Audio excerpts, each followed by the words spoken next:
Hello guys केमती अच्छी welcome to my new video.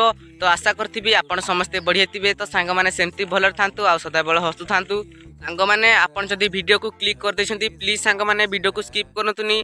आपनकर गोटे व्यूज भी आमको बहुत खुशी कर दउची। सांग मैंने मोर ई वीडियो को बनवार गोटे कारण कहीं सांग मैंने मोर जिते मन खराब होता है मुझे यूट्यूब सर्च करता है माय फर्स्ट ब्लॉग कि trending blog new blog search करता है आ किसी वीडियो देखी था जार वीडियो की गोटे दिन में 15,000 कि 30,000 व्यू पड़ोची किंतु आमर 10 दिन गला 50-60 जाकि रही जाऊ सांग मैंने।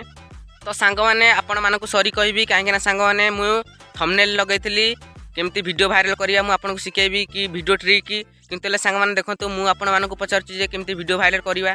तो सांग मैंने आपन जदि किछि जानिछन्ती केमती टैग पकेबा केमती यूज करवा हैशटैग आपन जदि जानिछन्ती प्लीज सांग मैंने मते कमेंट करंतु जेमती कि मु भी मो वीडियो भाइराल कर परिबी। तो गोटे कथा सांग मैंने ये आगर मुझे गोटे वीडियो अपलोड करी माय फर्स्ट ब्लॉग सेटारे बहुत भल रेस्पन्स मिलता माने कि मोर सेटारे 300 व्यू पड़ेगा आपन को 300 व्यू किछि न थिवो कितु मते 300 जन लोक देखुछन्ती मते बहुत बड़ कथा लागु सांग मैंने आपण मानक जनईदेली ये वीडियोटा बनवार कौन कारण थिला आ देखि पारथिबे मु आसी केमतिका लोकेशन रे वीडियो शूट करछि आपण पई आ से करे छेली घास खाउछन्ती मु सकाळु सकाळु छेली को एठी धरिकी आस्तेली काहेकि ना बे आपण समस्त जानिथिबे खरा दिन जे बहुत जोरे खरा होउची तो सेति मु लेट रे आणुनी आज बहुत जल्दी आनी चारी तथापि देखुन सांग माने केमतिका खरा होउची मोर झाळ बाहर कर सालेनी।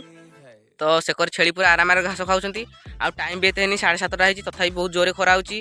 तो सांग मैंने आपको कहीदेली वीडियो बनवार कौन कारण थिला। तो प्लीज सांग मैंने मत सपोर्ट करूँ आपंकर गोटे व्यूज मत बहुत खुशी लगे जब देखिए आप। तो देखा कर नुआ कंटेंट रे।